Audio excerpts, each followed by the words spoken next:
50 Cent. 50's getting dragged on Twitter and on social media, but somewhat kind of like you didn't really get it like Ice Cube. I'll get to that later. But for the most part, people are dragging 50 because he's out on the Biden campaign, said the taxes are too high. He said 62% taxes. He must be crazy. Let me pull up the tweet or the Instagram post that's getting 50 canceled because my memory's not working that well for me to just remember that off the dome. What do we got here? Okay, there we go. He said, "What the fuck? Vote for Trump. I'm out. Fuck New York. The Knicks never win anyway. I don't care. Trump doesn't like black people. 60%. Are you out of your fucking mind?" And he's talking about 62% California tax rate, and New York is New York 62 as well. Yeah, New York City 62%. 50's a New Yorker. Clearly he's concerned with New York City. That's way too high tax. I get why people in that type of tax bracket are gonna look at it and be like, holy shit, that's too much. But voting in New York City, you can vote for Trump all you want. New York is a Democratic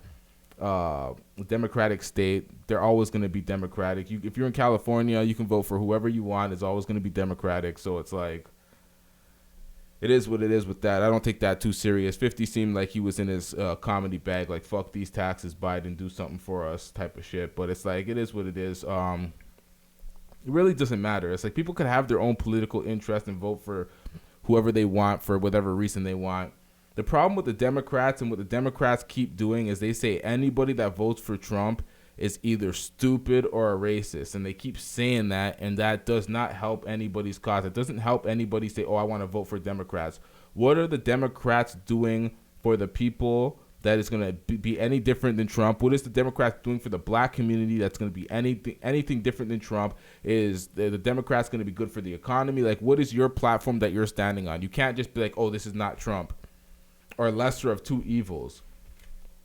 And for people to not be able to have an opinion or go either way, and then them to be a slave of what the community wants you to think.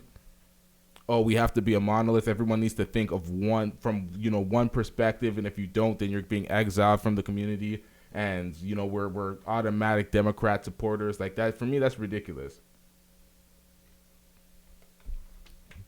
Certain states, your vote means nothing. I'm sorry. People say, get out there and vote. Like, if you're in a traditional red state or a blue state and it's constantly red or blue and you never see any change, then it's like your vote really doesn't matter. Sorry to break it to you.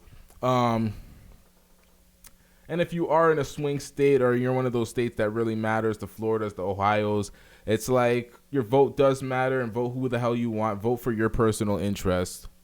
It's like, yeah, it's important to tell everybody to go out there and vote, but vote for your personal interest. Vote locally. At the end of the day, you want to support your community, but more actions come from actual actions from the people. The government's not going to save your ass.